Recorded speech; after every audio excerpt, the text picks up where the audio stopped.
সালামু আলাইকুম স্টুডেন্টস, আশা করি সবাই অনেক ভালো আছেন। ইংলিশ আর্টে আপনাদের সকলকে স্বাগত জানাচ্ছি।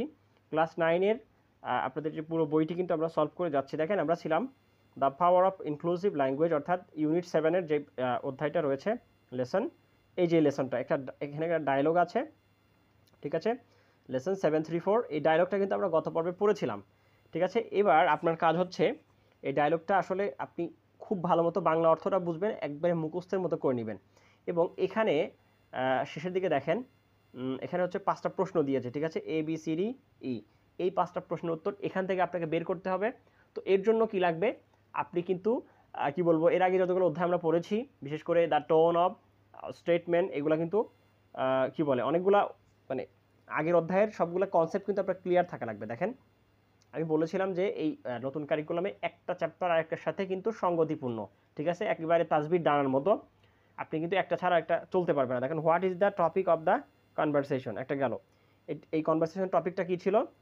How is the tone of Peter. দেখেন, এই যে টোন আছে না, এই দেখেন টোন, অর্থাৎ পিটারের টোনটা কেমন ছিল, ঠিক আছে? তাহলে আমরা টোনস ইন স্টেটমেন্ট, ঠিক আছে, আমরা কিন্তু পড়েছিলাম আগের একটা ইউনিট, আপনি খুঁজে দেখেন, আপনি সূচিপত্রে দেখেন টোনস ইন স্টেটমেন্ট, ঠিক আছে? তো এই কনসেপ্টগুলো কিন্তু আমাদের সবসময় কাজে লাগবে। তো দেখেন, আশা করি আমরা শুরু করে দিই। দেখেন, এ নাম্বার কি আছে, what is the topic of the conversation. এই কনভারসেশনের টপিকটা কী ছিল মূলত? আপনি যদি আগের ক্লাসটা অবশ্যই করে এসে থাকেন, অবশ্যই করেছেন আশা করি। দেখেন, এর মূল ইয়াটা কী ছিল? প্রথমত, এখানে হচ্ছে কথা বলছে একজন বিদেশি ছেলে পিটার, আর হচ্ছে বাংলাদেশি বা এই ইন্ডিয়ান, যাই হোক একটা বাঙালি, সে হচ্ছে মিন্টু। তাহলে পিটার হচ্ছে বিদেশি, এ হচ্ছে যে মানে নন নেটিভ স্পিকার, এটা হচ্ছে নেটিভ, এটা হচ্ছে নন নেটিভ স্পিকার। তো এর ইংরেজির অ্যাকসেন্টটা শুনে সেই বিদেশি যে পিটার, সে কিন্তু আপত্তি করেছিল, এবং এটা নিয়ে মূলত এই কনভারসেশনটা, ঠিক আছে? দেখেন, মিন্টু কি বলছে, হ্যাঁ, নন নেটিভ স্পিকারদের জন্য, ঠিক আছে, ডিফারেন্ট অ্যাকসেন্ট থাকাটা খুব স্বাভাবিক। হ্যাঁ, এবার accent should not be a measure of someone's proficiency. হ্যাঁ, কারো যোগ্যতার মাপকাঠি অ্যাকসেন্ট হওয়া উচিত নয়, হ্যাঁ, অথবা বুদ্ধিমত্তার, এইগুলা কিন্তু সব কিছু বলেছে। অর্থাৎ আমরা এই সিদ্ধান্তে এখানে আসতে পারি কিনা যে এটার, দেখেন, তাহলে এই নাম্বারের আনসারটা আমরা এভাবে দিতে পারি, খুব সহজ, এক লাইনে। The topic of the conversation is language accent. অর্থাৎ এই যে কথোপকথন, এটার হচ্ছে টপিক বা মূল বিষয় হচ্ছে যে ভাষার যে স্বরভঙ্গি, ঠিক আছে? ভাষার স্বরভঙ্গি, এটা হচ্ছে এর টপিক। তাহলে এবার আসেন বি নাম্বারটাতে আসেন, how is the tone of Peter. এখানে পিটারের টোনটা কেমন ছিল? ওই যে টোন স্টেটমেন্টে পড়ে এসেছেন না, অনেক ধরনের টোন হতে পারে। তো আমরা দেখি, চলেন। পিটার প্রথমে কি বললো দেখেন, এই কনভারসেশনটা কিন্তু আপনি খুব ভালো মতো কিন্তু বুঝে এবং পড়ে নেবেন আগে ওই ক্লাসটা দেখে, তাহলে আপনার খুব সহজ হবে। তাহলে পিটারের টোনটা কেমন ছিল? দেখেন, পিটার কি বলছে, গুড মর্নিং, ঠিক আছে, এই যে শুভ সকাল, I notice you speak with English with different accent.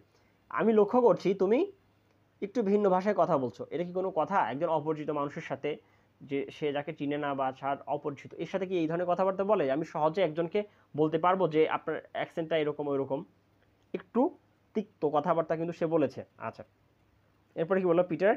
আচ্ছা, এবার কি বললো দেখেন, এই যে হোয়ার আর ইউ ফ্রম, ঠিক আছে, তোমার বাসা কোথায় বা তুমি কোত্থেকে এসেছো। এই কথাটা প্রথম শাখাতে মানুষকে এইভাবে কিন্তু বলা যায় না সাধারণত, বলা যায় আপনি যদি আপনার বাসাটা বলতেন, I would like to know about your home town, এইভাবে একটু সুন্দর ভদ্রভাবে বলা উচিত ছিল, কিন্তু সে শুরুই করেছে কি দিয়ে? একটু কর্তৃত্বশীল টাইপের একটু কথাবার্তা দিয়ে। সুতরাং, এবং এই কনভারসেশনের প্রথম দিকে সে আরও কি বলেছে দেখেন, আরও কি বলেছে, হুম ঠিক আছে, your English is really good, তোমার ইংলিশ ভালো, but I admit to someone struggle with, অর্থাৎ আমি তোমার মতো এই ধরনের মানুষের অ্যাকসেন্টগুলো বুঝতে বা স্বরভঙ্গি বুঝতে আমার একটু কষ্ট হয়। তো এটা কোনো কথা হলো? মুখের সামনে মানুষের এই ধরনের অপমান করে, এই ধরনের কথাবার্তা বলে কেউ? তো এটা কিন্তু সে অভদ্রভাবে বলেছে। আচ্ছা, তাহলে আমরা আসি, দেখেন, খুব সহজ। তাহলে বি নাম্বার আনসারটা কী হতে পারে? How is the tone of Peter, পিটারের টোনটা কেমন ছিল? তাহলে দ্য টোন অফ পিটার, পিটারের যে স্বরভঙ্গি সেটা ছিল ইজ ডমিন্যান্ট, ছিল কিছুটা কর্তৃত্বশীল বা কর্তৃত্বশীল। আচ্ছা, ইন দিস কনভারসেশন, এই কথোপকথনে, অর্থাৎ এই কথোপকথনে পিটারের টোনটা একটু কর্তৃত্বশীল টাইপের ছিল। ওকে, আচ্ছা, ফিরে আসি। দেখেন, সি নাম্বারে, ডু ইউ থিঙ্ক, আপনি কি মনে করেন, both of them hold same power and authority. এই যে দুইজন আছে এখানে এই কনভারসেশনের মধ্যে, কে আছে? মিন্টু এবং পিটার, ঠিক আছে, দুইটা ব্যক্তি আছে। আপনি কি মনে করেন এরা দুজনেই কিন্তু একই ধরনের পাওয়ার কি এর ধারণ করেছে, একই ধরনের ক্ষমতা কিন্তু কনভারসেশনের মধ্যে? আপনি কি মনে করেন কি না? আচ্ছা, ইফ নট, যদি না হয়ে থাকে, who holds more power and how do you know that, মানে কে তাহলে বেশি পাওয়ার যদি না হয়ে থাকে, ধরেন পিটার এবং হচ্ছে মিন্টু দুজনে কি সমান ক্ষমতা সম্পন্ন কথাবার্তা বলেছে? যদি না হয়ে থাকে তাহলে কে বেশি ক্ষমতা সম্পন্ন কথা বলেছে এবং কেন? মানে আনসারটা অনেক বেশি বিশ্লেষণাত্মক হয়ে যাবে, আপনি খুব সহজে ধৈর্যের সাথে দেখতে থাকুন। দেখেন তাহলে তাহলে হু হোল সেম মোস্ট পাওয়ার, ঠিক আছে? তাহলে আমরা দেখি, তাহলে এটা কিন্তু দুজনে কিন্তু সমান পাওয়ার ধারণ করে না। কেন? কারণ দেখেন প্রথমে সে কী ধরনের কথাবার্তা, কর্তৃশীল টাইপের, ইনস্ট্রুমেন্টাল টাইপের কথাবার্তা বললো। সে যেহেতু ইংরেজের দেশে আছে, সে ইংরেজ জাতির একটা অংশ, সুতরাং সে বাইরের একটা বিদেশিকে বললো এই তোমার বাসা কোথায়, ঠিক আছে, তোমার ইংরেজিটা একটু ভালো না, হ্যাঁ ঠিক আছে, তোমার অ্যাকসেন্টটা একটু অন্যরকম। তাহলে দেখেন তার কথাটা কেমন, আসলে কি ভালো হচ্ছে না? তার মানে এখানে বেশি পাওয়ার ধারণ করেছে কে? পিটার। ওকে, আচ্ছা, আর কি ছিল? হু হোল্ডস মোর পাওয়ার, তাহলে আমরা বলতে পারি পিটার মোর হোল্ডস পাওয়ার। কারণ how do you know that, ঠিক আছে, দেখেন এই দেখেন হাউ ডু, কীভাবে আপনি বুঝতে পারলেন? ধরেন পিটার যে বেশি ক্ষমতা ধারণ করেছে, বেশি শক্তি দেখিয়েছে, এটা আপনি কীভাবে বুঝতে পারলেন? তো বুঝতে পারলাম এভাবে, দেখেন এই যে he directly asked Peter where are you from, এই প্রশ্নটা করেছে না সে? অবশ্যই করেছে। আচ্ছা, তো এই বিষয়গুলো ঠিক আছে। এবার সে কি বলেছে, আরও অনেকগুলো কথা বলেছে। Sometimes I understand your accent, ঠিক আছে, এই ধরনের কথাবার্তা বলেছে। তো এই সব মিলিয়ে আমরা আনসারটা ধরেন এইভাবে সাজাতে পারি, সি নাম্বার আনসারটা।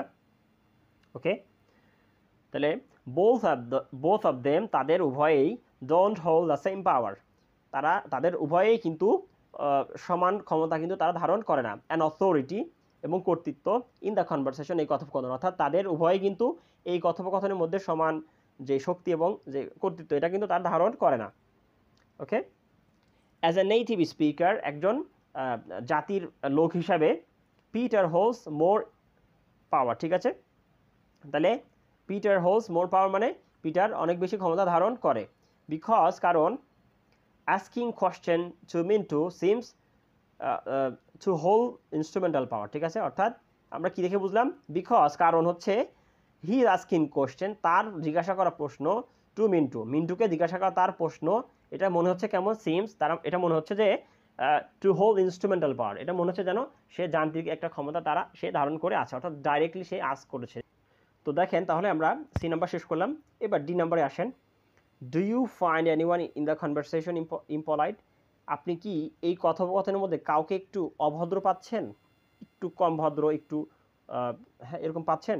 ইফ ইয়েস, যদি হয়ে থাকে, explain your answer with example, উদাহরণ সহ আপনার উত্তর ব্যাখ্যা করুন। অর্থাৎ আপনাকে ফ্রি হ্যান্ড রাইটিংয়ে সর্বোচ্চ আপনার মন থেকে, প্রাণ থেকে আপনি এটা বুঝে লিখতে হবে, এটা হচ্ছে মেন বিষয়।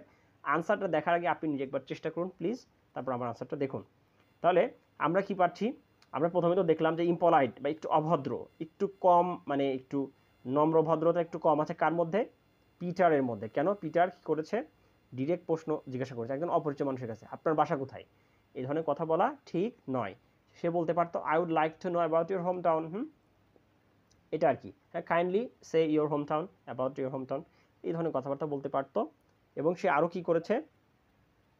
ঠিক আছে, I sometime struggle to understand because of your, তোমার মানে যে এই যে স্বর, এই স্বরের কারণে আমি মাঝে মাঝে তোমাকে বুঝতে আমি কিন্তু অসুবিধায় পড়ছি, এই বিষয়টাও কিন্তু সে বলেছে। তার মানে সে কিন্তু কিছুটা কি করেছে? একটু ইমপলাইট বা একটু অভদ্র যাচিত ধরনের কথাবার্তা কিন্তু বলেছে, ঠিক আছে, বলছে কি না? আচ্ছা, তাহলে চলেন ডি নাম্বারটার আনসারটাতে আমরা আসি। ওকে, এই যে ডি নাম্বার, তাহলে এটার আনসারটা এমন হতে পারে, ইয়েস, হ্যাঁ, Peter is impolite in the conversation, এই কথোপকথনে বা কথোপকথনের মধ্যে কিন্তু পিটার কিছুটা একটু ইমপলাইট বা অমার্জিত আচরণ কিন্তু করেছে। He asked Mintu where are you from, সে মিন্টুকে জিজ্ঞাসা করলো যে তোমার বাসা কোথায়, তুমি কোত্থেকে এসেছো। তাহলে দ্যাট সিমস ইমপলাইট, যেটি কিন্তু একটু অভদ্র যাচিত বা একটু কম ভদ্র একটু ইয়াটা মনে হয়। আচ্ছা, পিটার কুড আস্ক, পিটার এটা জিজ্ঞাসা করতে পারতো, I would like to know about your country, I would like to know about your country মানে আমি তোমার দেশ সম্পর্কে একটু জানতে চাচ্ছিলাম। Asking direct question is not a polite way of conversation, ঠিক আছে। তাহলে উদাহরণ আমরা দিয়েছি, কি উদাহরণ দিলাম? সরাসরি এই যে I would like to know, where are you from, অর্থাৎ এই প্রশ্নটাতে জিজ্ঞাসা করেছে সেটা আমরা বললাম।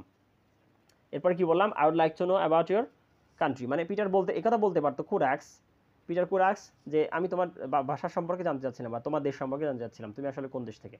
Asking direct question is not a polite way of conversation, সরাসরি কথোপকথনের মধ্যে সরাসরি প্রশ্ন জিজ্ঞাসা করা এটা কিন্তু একটা কনভারসেশনের একটা ভদ্র মার্জিত পদ্ধতি নয়। ওকে, তাহলে দেখেন ফিরে আসেন, তাহলে এক্সপ্লেইন ইউর আনসারটা ব্যাখ্যা করেছি এবং এক্সাম্পলও কিন্তু আমরা দিয়েছি। ওকে, আচ্ছা, আশা করি আপনি কিন্তু দিন দিন অনেক বেশি ইন্টেলিজেন্স হয়ে উঠছেন আমাদের আনসার সলভ করার সাথে সাথে। তো দেখেন এবার নাম্বারটা দেখেন, নাম্বারটাতে একটু ধৈর্য ধরতে হবে আপনাকে। Have you got any examples of sharing power, আপনি কি ক্ষমতা ভাগাভাগি করার কোনো উদাহরণ পেয়েছেন? এটা আবার কী ধরনের কথাবার্তা বললো দেখেন, আপনি কি ক্ষমতা ভাগাভাগি করার কোনো উদাহরণ পেয়েছেন ইন দ্য কনভারসেশন, এই কনভারসেশনে? যদি পেয়ে থাকেন, if yes describe your answer with examples, আপনার উদাহরণসহ আপনার মানে উত্তরটাকে ব্যাখ্যা করুন। উত্তরটাকে দিতে বলে না, উত্তরটাকে ব্যাখ্যা করতে বলেছে, তার মানে একটু বড় হবে। ঠিক আছে, দেখেন তাহলে অর্থাৎ শেয়ারিং পাওয়ার মূল কথা কি আমার সাথে ধরেন, শেয়ারিং পাওয়ার, আপনি কি এর মধ্যে কোনো পাওয়ার শেয়ারিংয়ের কোনো উদাহরণ আপনি কি পেয়েছেন? এবার আমি আপনাকে বুঝিয়ে দিচ্ছি, দেখেন এটা আসলে কি। প্রথমে পিটার কি করলো, ঠিক আছে, বললো যে আমি তোমার ইংলিশটাকে মনে হচ্ছে, আমার কাছে মনে হচ্ছে একটু ভিন্ন রকম অ্যাকসেন্ট, আসলে তোমার বাসা কোথায়, একটু ইম্পলাইট ওয়েতে কথা বললো। ঠিক আছে, তো এই পিটার তো মিন্টু তো উত্তর দিল একরকম। ঠিক আছে, আবার সে কি বললো, I struggle with understand because of your accent, তোমার অ্যাকসেন্টের কারণে আমার বুঝতে একটু সমস্যা হয়। পিটার আবার একটু অভদ্রচাচিত বা একটু ইনস্ট্রুমেন্টাল পাওয়ার টাইপের কথাবার্তা কিন্তু বললো। এইবার দেখেন মিন্টু কি বললো, ঠিক আছে, it is a common, Mintu বললো কি, এটা খুবই স্বাভাবিক, নন নেটিভ স্পিকারদের কি ভিন্ন ভিন্ন অ্যাকসেন্ট থাকতেই পারে। ঠিক আছে, বরং এবার কি বললো, হ্যাঁ অ্যাকসেন্ট একটা মানে মানুষের মূল্যায়নের বা মানুষের যোগ্যতা বুদ্ধিমত্তার একটা মেজার হওয়া উচিত নয়, বা বুদ্ধিমত্তার মাপকাঠি হওয়া উচিত নয়। কেবলমাত্র অ্যাকসেন্ট খারাপ আছে বলে আমাকে আপনি এভাবে করবেন, এটা তো হতে পারে না। ঠিক আছে, এবার কি বললো, there are various accent within English itself, অর্থাৎ ইংরেজি নিজের মধ্যে অনেক ধরনের অ্যাকসেন্ট কিন্তু রয়েছে। হ্যাঁ, ব্রিটিশ আমেরিকা অনেক ধরনের, ব্রিটিশের মধ্যে অনেক ধরনের অ্যাকসেন্ট রয়েছে, আমেরিকার মধ্যে অনেক অ্যাকসেন্ট রয়েছে। তো ইংরেজি নিজের মধ্যেই বহু ধরনের অ্যাকসেন্ট আছে, তো আপনি আবার অ্যাকসেন্ট করতেছেন কেন? ঠিক আছে, তাহলে পিটার কি বললো, I understand what you are saying, ঠিক আছে, হ্যাঁ আমি বুঝতে পারলাম যে আপনি কি বলতে চাচ্ছেন, কিন্তু এটা আমার একটু মানে যোগাযোগকে সহজ করার জন্য আমি বলছিলাম। ঠিক আছে, আচ্ছা, এরপর দেখেন মিন্টু কি বলল, মিন্টু যখন বলল দেখেন যে native speaker of English often hold more influence and privilege, অর্থাৎ ইংরেজি কথোপকথন ওলা যে দেশগুলো, ঠিক আছে, ইংরেজি ভাষাভাষীর দেশে সে জাতির লোকেরা বা ইংরেজরা কিন্তু খুব বেশি শক্তি বা ক্ষমতা, হ্যাঁ মর্যাদা এগুলো কিন্তু ধারণ করে কেবলমাত্র স্পিকিংয়ের কারণে। ঠিক আছে, তার মানে non native speaker specially those with accent, অর্থাৎ ভিন্ন ধরনের স্বরওয়ালা অ্যাকসেন্টওয়ালা যে হচ্ছে নন নেটিভ স্পিকার আছে ইংরেজদের দেশে, যদি অ্যাকসেন্টের উপর বিচার করে যে আপনি আমাকে একটু মানে আমার দামটা কমাই দেন, তাহলে কিন্তু এটা ক্যান ফেস ডিসক্রিমিনেশন। ঠিক আছে, এটা কিন্তু বৈষম্যের কারণ হতে পারে। অনেক বড় কথা বলে ফেলো যে হ্যাঁ এটা একটা বৈষম্য, বরং শুধু এটাই না, একটা বৈষম্য। ঠিক আছে, অর্থাৎ ইংলিশের উপর ভিত্তি করে কিন্তু আপনি আমাকে লেস কম্পিটেন্ট করলেন। ঠিক আছে, Solly based on their language use, কেবলমাত্র ভাষা ব্যবহারের উপর ভিত্তি করেই কিন্তু আপনি আমাকে কম যোগ্যতা সম্পন্ন বলতে পারেন না, এটা একটা বৈষম্য। এই কথা বলার পরে দেখেন পিটার কি বললো, এতক্ষণ পিটার ছিল কি রাজা, ভাবটা এমন ছিল যে সে মানে কিছু কেয়ারই করে না, এখন পাওয়ারটাকে শেয়ার করলো কার মাঝে, দেখেন I never thought about that way, আমি কখনো এইভাবে কল্পনা করি নাই ভাই, আই এম সরি, হ্যাঁ এবার আই অ্যাপোলোজাইজ, আমি কিন্তু ক্ষমা চাচ্ছি, মাপ চাচ্ছি, আমি ভুল হয়ে গেছে, আমার ভুল হয়েছে, ক্ষমা করে দেন। If I unintentionally made you feel, অর্থাৎ আমি যদি আপনাকে কি অনিচ্ছাকৃতভাবে যদি আপনাকে আমি প্রান্তিকতায় ফেলে দিই, আপনাকে যদি একপেশে করে ফেলি, তাহলে আমি সরি। ঠিক আছে, ঠিক আছে, এটা আমার কিন্তু মনোভাব ছিল না। ঠিক আছে, এই কথা বলেছে। আচ্ছা, তাহলে কি হলো, পিটার প্রথমে ছিল একটু ইনস্ট্রুমেন্টাল পাওয়ারওয়ালা, পরে সে স্যারেন্ডার করলো কার সামনে, মিন্টুর সামনে, যেহেতু মিন্টু বললো যে এটা একটা ডিসক্রিমিনেশন, মানে অ্যাকসেন্টের উপর ভিত্তি করে মানুষকে মূল্যায়ন করা, এটা একটা ডিসক্রিমিনেশন, বৈষম্য। আচ্ছা, এরপর কি বললো মিন্টু, অ্যাপোলজি অ্যাকসেপ্টেড, অর্থাৎ সে বললো হ্যাঁ তোমার ক্ষমা গ্রহণ করা হলো। ঠিক আছে, এরপর পিটার আবার কি বললো যে অ্যাবসোলিউটলি অবশ্যই এটিকে আমি চেষ্টা করবো, I will make a conscious effort, আমি আরও মানে সচেষ্টভাবে হ্যাঁ সমবেত প্রচেষ্টা করব কি করার জন্য, এই মানুষকে আমি কিভাবে ভাষার উপর ভিত্তি করে আমি কি মানুষকে মূল্যায়ন করে থাকি নাকি, এই বিষয়টা আমি পরবর্তীতে আরও বেশি মনে রাখার চেষ্টা করব। আপনি যা বললেন ভাই, ঠিক আছে, তারপরে দেখেন কি হলো এটার মধ্যে, এটা কিন্তু ইনস্ট্রুমেন্টাল পাওয়ার বা মূলত পাওয়ার একে অপরের মধ্যে কিন্তু শেয়ার করেছে। মিন্টু প্রথমে ছিল রাজা, পরে সে তার সামনে স্যারেন্ডার করলো, ঠিক আছে, যে ভাই আমি সরি, আমি আসলে বুঝতে পারি নাই। পরে বললো যে ঠিক আছে, তোমার ক্ষমা গ্রহণ করা হলো। এর মাধ্যমে কিন্তু তারা শেষের দিকে কি বললো, ঠিক আছে, সে বললো I am grateful for this conversation, এই কথোপকথনের উপর আমি কৃতজ্ঞ। এ বললো আমিও, হ্যাঁ আই এম গ্ল্যাড অলসো, আমিও আরও বেশি খুশি। তো শেষে কিন্তু দুজনের একটা মিশ্রণ, একটা মিল মহাব্বতের মাধ্যমে কিন্তু এটা কিন্তু শেষ হলো কথোপকথনটা। এবার আপনি আসেন আনসারটা। স্টুডেন্টরা বারবার আমাকে কমেন্টস করছে যে স্যার আনসারটা বড় হয়ে যাচ্ছে, প্লিজ আপনি যদি ফ্রি হ্যান্ড রাইটিং থাকে আর আপনি যদি মূল টেক্সটটা বুঝে থাকেন, আনসার আপনার জন্য কোনো ব্যাপার না। ওকে, তো দেখেন শুরু করি আমরা। ই নাম্বারের আনসারটা আমরা সাজিয়ে এভাবে লিখতে পারি, yes I find examples of sharing power. হ্যাঁ, আমি ক্ষমতা ভাগাভাগি করার একটা উদাহরণ আমি কিন্তু পাই। At the beginning of this conversation, এই কথোপকথনের শুরুর দিকে, Peter showed instrumental power by asking direct question. Peter instrumental power বা যান্ত্রিক ক্ষমতা প্রকাশ করেছিল বাই আস্কিং ডাইরেক্ট কোয়েশ্চেন, মানে কি, সরাসরি প্রশ্ন জিজ্ঞাসা করার মাধ্যমে পিটার কিন্তু একটা যান্ত্রিক ক্ষমতা জাহির করার চেষ্টা করেছিল। And disagreed with different accent of English, এবং ইংরেজির অন্য ভিন্ন ধরনের অ্যাকসেন্টের সাথে কিন্তু স্বরভঙ্গির সাথে কিন্তু সে অমত প্রকাশ করেছিল যে আর অন্যগুলো চলবে না। এটা কিন্তু প্রথম দিকে সে করেছিল। আপনি কি স্ক্রিনশট দিয়ে নিচ্ছেন স্টুডেন্টস? স্ক্রিনশট দিয়ে নেন এবং আপনি নিজে কিন্তু খাতাতে ডায়েরিতে প্র্যাকটিস করেন অবশ্যই। তাহলে দেখেন পরের অংশটা হচ্ছে, হোয়েন মিন্টু সেড দ্যাট, যখন মিন্টু বলল, আমি কিন্তু ব্যাখ্যা করছি এখানে, কিন্তু ই নাম্বার প্রশ্নে কিন্তু ব্যাপকভাবে ব্যাখ্যা করতে বলেছে, আপনি ভয় পাবেন না। হোয়েন মিন্টু সেড দ্যাট, যখন মিন্টু বলল, non native speaker may have different accent, ঠিক আছে, অর্থাৎ ইংরেজির যে বিজাতীয় বা বিজাতীয় ভাষার লোকেদের কিন্তু ভিন্ন ধরনের কিন্তু স্বরভঙ্গি বা অ্যাকসেন্ট থাকতে পারে। And just someone based on his or her accent, কোনো একজন মানুষের ওই জাস্ট অ্যাকসেন্ট বা স্বরভঙ্গির উপর ভিত্তি করে কাউকে বিচার করা ইজ এ ডিসক্রিমিনেশন, এটা হচ্ছে একটা বৈষম্য। Peter understand and said, Peter তখন বুঝতে পারলো এবং বলল, আই অ্যাপোলোজাইজ, আমি ক্ষমা চাচ্ছি, আমি দুঃখ প্রকাশ করছি। If I unintentionally made you feel marginalize, আমি যদি মানে অনিচ্ছাকৃতভাবে আপনাকে যদি আমি প্রান্তিকতায় ফেলে দিই, আপনাকে যদি আমি একপেশে করে ফেলি, তাহলে আমি আপনার কাছে ক্ষমা চাচ্ছি। ঠিক আছে, এই যে পাওয়ারটা শেয়ার করলো, সবগুলো উদাহরণ এবং ব্যাখ্যা সহ কিন্তু আমরা দিচ্ছি। এরপরে এরপর মিন্টু সেড, মিন্টু বলল যে অ্যাপোলজি অ্যাকসেপ্টেড, ঠিক আছে, আপনার ক্ষমাকে গ্রহণ করা হলো, আপনি ক্ষমাকে আমি গ্রহণ করলাম। And I appreciate your willingness, এবং আমি আপনার এই ইচ্ছাকে খুব বেশি প্রশংসা করছি, ভালো, সেটা কি, টু লার্ন অ্যান্ড আন্ডারস্ট্যান্ড, ঠিক আছে, আপনার যে শেখা এবং বোঝা এই ধরনের মানসিকতা যে আপনার আছে, ঠিক আছে, এই জন্য আমি আপনাকে সাধুবাদ জানাচ্ছি বা আপনাকে অ্যাপ্রিসিয়েট করছি, ঠিক আছে।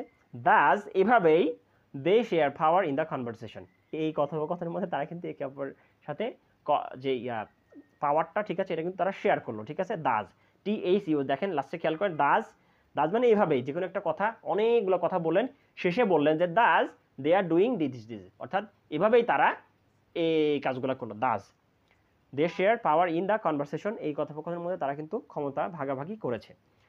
তো আশা করি আপনি ক্লাসটি অনেক বেশি বুঝতে পেরেছেন, এনজয় করেছেন। আপনি যদি একটু, যেহেতু আনসারগুলো অনেক বড় বড়, আপনি যদি একটু বুঝে থাকেন, অবশ্যই ভিডিওটা আবার দেখুন। পরবর্তী ক্লাসগুলো দেখার জন্য আপনাকে আমন্ত্রণ জানাচ্ছি। ইংলিশ আরের সাথে থাকার জন্য আপনাকে অসংখ্য ধন্যবাদ। আসসালামু আলাইকুম ওয়া রাহমাতুল্লাহ।